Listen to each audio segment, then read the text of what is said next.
Joining us now for World Brief and the review of some of the headlines of today's newspapers from around the world is been by Mutinhiri Ekpenyang, our Niger wife. Good morning. Good morning, Dr. Abati. How are you today? Good morning. Good to see you. Good morning. So, Dr. Abati, celebrating his brother's birthday. You had a great event, the Speakathon. You were a social butterfly. You guys really enjoyed yourselves. Nobody called me. I was sitting at home. I was thinking about debatable. It's debatable. I was thinking about Washi and Chuchu also. Oh, I hope you were. I hope you were. Well, let's get straight into it. Of course, we're going to bring you some of the top stories from around the world today. We kick off in the U.S. as the U.S. election gets to the stage where voters expect closing arguments from their candidates. Democrat candidate Kamala Harris headed to Stonecrest, Georgia, where she celebrated her 60th birthday by preaching the gospel at the New Birth Missionary Baptist Church. Her birthday, of course, has been played up by the Democrats as a reminder that her rival Donald Trump at age 78 is considerably older than she is. So Harris chose to deliver a sermon focusing on unity and leading with love and compassion. Let's check it out.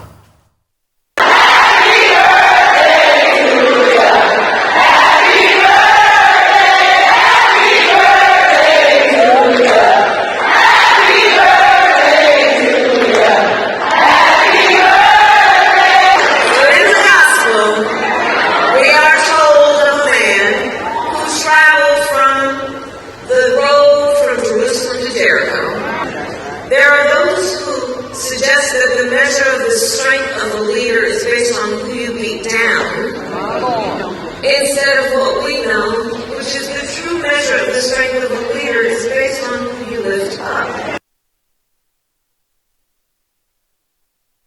Well, meanwhile, Republican candidate Donald Trump worked the fries at a local McDonald's outlet in Feasterville, Trevose, Pennsylvania. While this is a strong appeal to selling an American dream story, it's also said to be an attempt to sow doubt in voters' minds about whether Harris ever worked in the fast food chain, as she claims to have done in her university days. Now, of course, both candidates have narrowed their campaigns down to battleground states, but let's check out Donald Trump at McDonald's.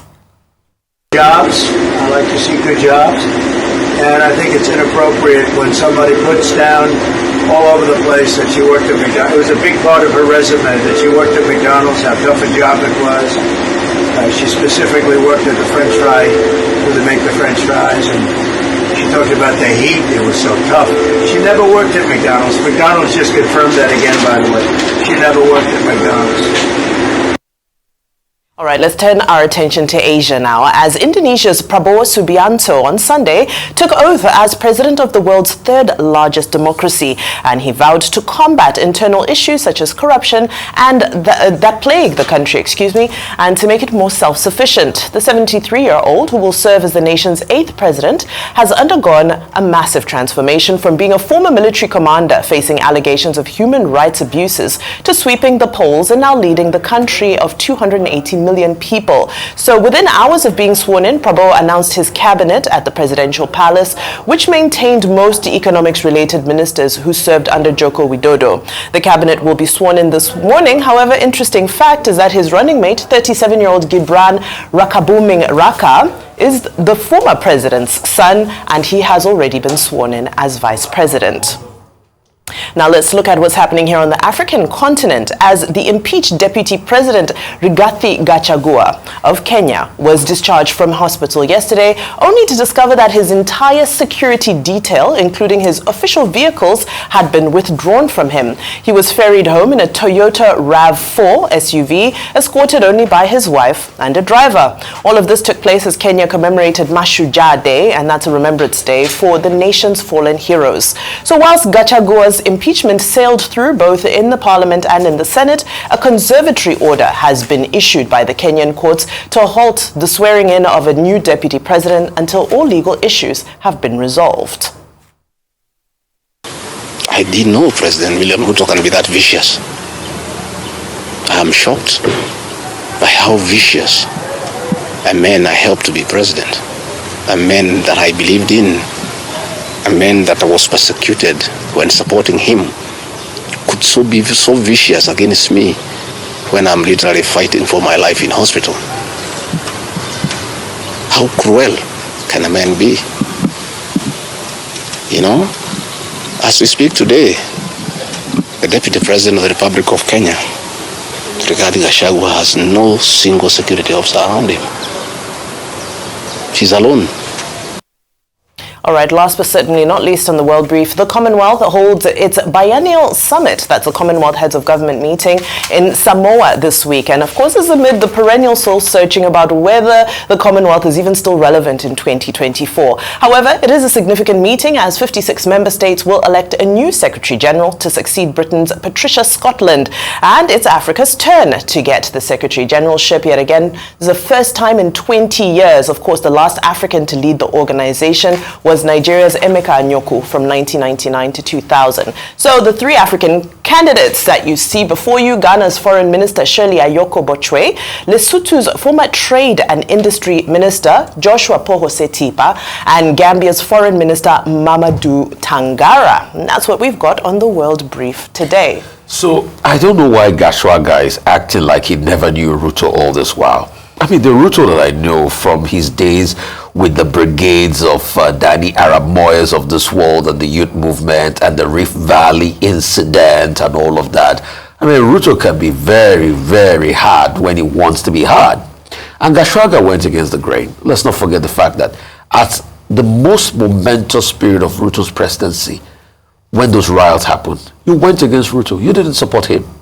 And what were you expecting to happen? Because you said you were in hospital, all of a sudden he was going to have a pity party where he had already moved on so much and they were talking about Kidenki, replacing you in the first place. So what was he thinking in the first place? That's the way it is. He can now face what it feels like, what millions of other Kenyans face by not having police escorts and they have to drive in a Toyota RAV4. I mean, that's even a brand new model of Toyota RAV4. So that's a nice RAV4, very luxurious model. So what is he complaining of? I mean, he's made all the money, but his brother's money is there for him, like he said, he inherited from the estate. I think it's just sulking. He should go back to his political base, see what he can make out of his political life, but it's not going to be an easy one for him. Moving on to other matters, Kamala Harris, the race is dead hit. And like I always say, that if you have a dead hit race like that, because of the silent majority we saw from the 2016 episode of Trump, I give Trump a +5. If you look all the battleground states, yeah, it was her birthday, she finally turned 60 and all of that, yes. And Trump was on the other tail, trying as much as possible to be able to show his credentials by working the fries in McDonald's. It obviously showed Trump has never done that in his life. He's a privileged kid. His father left hundreds of millions for him, that he went bankrupt 6 times, despite how much was left for him. But in those, battleground states, is red hot dead hit. And if care is not taken, this race might actually go Trump's way. Earlier, I'd been calling it for Trump. It might go Trump's way. She has lost momentum. Kamala Harris has lost momentum. Yes, on the flip side of it, the Georgia voters came out en masse. And when early voters come out en masse, it shows that it's still to the way of the Democratic Party. But I think largely she's lost momentum. And 16 days to go. 16 days to go, she might lose it if she doesn't get momentum. Yeah. So Kamala Harris is using Trump's strategy in his own, remember in the first election, he'd used the Christian faith to try and push and just really leverage that, and that's what she's done now. A number of people, both of them are doing both sides, because Trump as well has started to be a bit more softer with reproductive rights, trying to engender goodwill with women, and Kamala Harris is doing exactly the same thing. And so going to the church, which is the biggest, one of the biggest black churches in Georgia, was quite significant. It was also her 60th birthday, so she was strategic in how she chose to celebrate her 60th birthday. Also, I'd mentioned earlier that I wanted to see how the Democrats will spin this to make her, everything now is about the elections. Whether it's your birthday, you're giving birth, you're a grandmother, anything at all will be about the birthday. She didn't preach the main sermon, let me just say that. People are calling her Pastor Kamala Harris, that she was the one who gave the sermon. She didn't. Pastor Jamal Bryant, who is the pastor of the church, gave the sermon, but she was allowed to come up to speak to the people, and she used the opportunity to talk about the Good Samaritan and how, doing good. I see you smiling. Yes, someone say amen, and of course, black Americans, as in black people all over the world, love church, very religious, and religion is quite powerful. I think it's also significant to mention the pink ribbon she's wearing. October is Breast Cancer Awareness Month, and if you recall that her mom was a cancer researcher, just did a lot of research into cancer, and so that was also paying tribute to her mom, and also raising awareness around that, and also still showing solidarity with the women. Donald Trump with McDonald's I thought he would also do something to go against, or just to take the the attention away from her 60th birthday. I'm not sure how that worked, but at least it's making headlines. Okay, I'll just run through the key salient points very quickly, starting with the Commonwealth. The big issue with the Commonwealth is reform, which other members of that 56-member country body have been asking for, for a very long time. The last time an African was Commonwealth Secretary General was Chief Emeka Anyauku, Nigerian, from 1999 forward. And now there has been an agitation that the Secretary Generalship should shift to Africa. John Gitungo, Kenya, journalist, advocate, whatever, he's the one who has been in the forefront of this. He said after the death of the Queen, the Commonwealth needed to be repositioned. We have not had that reform at the Commonwealth, but we see that it's still a very strategic body for mutual cooperation. As we have seen in the example of Guyana, that discovered oil and has issues with Venezuela, and then as we have seen in the case of Togo, and I think Gabon, Francophone countries, seeking and joining the Commonwealth. But the big issue about the Global South has to do with India. India is the biggest fish in the room. And India has not been attending meetings since 2008 or so, or 2018. The Prime Minister has been sending ministers. They need to bring India into the fold. If India is in the fold, maybe the Commonwealth can be better positioned as a major player in the geopolitics, particularly against China and some other forces. The number 2 issue has to do with Prabowo Subianto. Prabowo Subianto in 2014 ran for presidency, he lost. In 2019, he ran against Widodo, Jokowi Widodo. He lost again. Now, in 2024, he has won the election with 60% of the votes. He was sworn in yesterday. Why? He campaigned as a candidate for continuity. And it is not surprising that Raga, Widodo's 37-year-old son, is his running mate. He's promising us, freedom, poverty will be addressed, suffering will be addressed, violence will be addressed, and all of that. But it will be interesting to see what kind of president Subianto will turn out to be. A man who was barred from entering the U.S. in 1998 for humanitarian reasons after he left the military. Now he's back. What kind of president will he be? Particularly with regard to the issues in New Zealand and in East Timor. Up as Suharto, or will he be a far more democratic person? Finally, in the U.S., well, President Trump going to McDonald's. He's saying, oh, Harris lies. What's his name? Trump prepares fries. It was an attack on, Kamala Harris, who said, as a student, she used to sell French fries in Alameda, California, as a student at Howard University. But the big issue for me in U.S. politics today has to do with the fact that Elon Musk is now giving out $1 million per day in the battleground states of Nevada, Arizona, Michigan, Pennsylvania, Georgia. You know the remaining part of the numbers. And on Saturday, he gave out $1 million. On Sunday, he gave out $1 million. Okay. So is this a case of, vote buying? Well, maybe he has not violated federal law because there's a loophole there. And Trump, selling or giving out French fries and McDonald's. Well, is it like our own too? Where people chew agbado to identify with the middle class, with the poor working class, to show that I'm one of you. I may be a billionaire, but I can also eat French fries.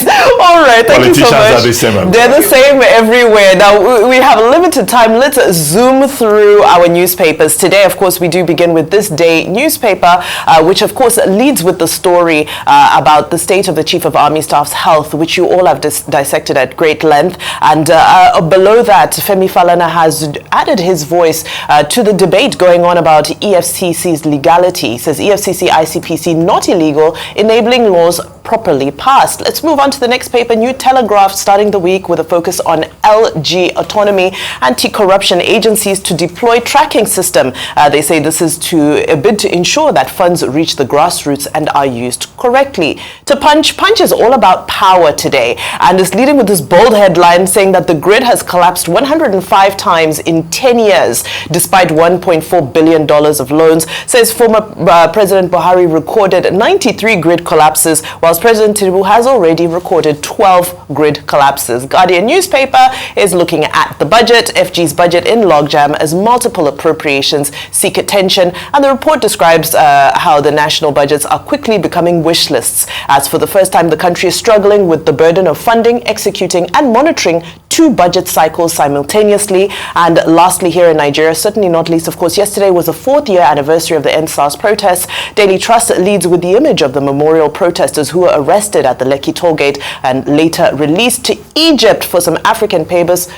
President Al-Sisi, Daily News of Egypt, President Al-Sisi is calling on the review of Egypt's IMF program, citing global instability as his rationale.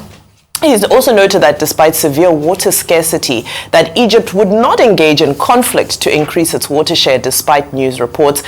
Finally, here in Africa, to South Africa, Business Day is leading with this image from the send-off, the funeral of former Minister of Finance and former Governor of the South African Reserve Bank, Tito Mboweni, was laid to rest over the weekend. However, conspicuously absent was former President Jacob Zuma. And of course, this has sparked a debate about whether former heads of states should be mandated to attend funerals of public officials that they fell out with, that they no longer had good relations with. We'll take our last newspaper, internationally, Financial Times. And Financial Times is giving a platform to the Moldova vote to join the EU over the weekend with the headline, Picking Allies, Kremlin Eyes Moldova Vote. We'll end it there so we can take quick comments. Real quickly, so averagely every year you have 10 grid system collapses, grid collapses, and it shows a very sad state of our grid. We are shooting just about what Ghana has a population of about 40 million. They're shooting about 4,000 each on the grid. That's about 5,000 too. We're shooting for a population of 250 million. Countries like Malaysia are shooting at 80,000. That has about 250 million population, just like we have. We have a big problem, and this government thought, having about 12% pay the burden for other people are increasing the price, in Band A is going to solve the problem. It's not solve the problem. In fact, we Band A don't have light. In fact, we Band A are protesting. I officially am asking, can you take me off Band A?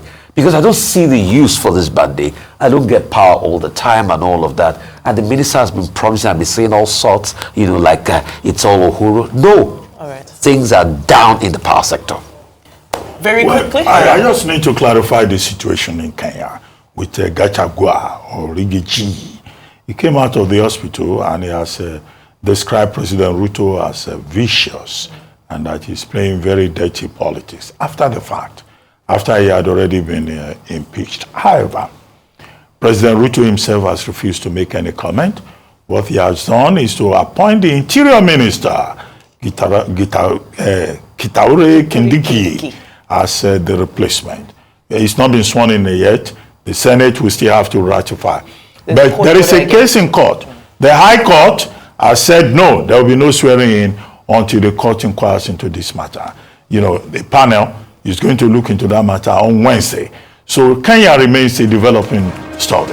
But if Ruto and Parliament says we don't want to work with Gachagua, then I don't see how he can impose himself. He says his security details have been withdrawn. The only thing he's entitled to now probably will be VIP security details, as is the case in Nigeria. That is the detail about Kenya. All right, well, thank you so much, Vimba. We're talking about the EndSARS story later on. We'll have 2 guests who will be dissecting that. Yesterday was 4 years post 2010-2020. But thank you very much.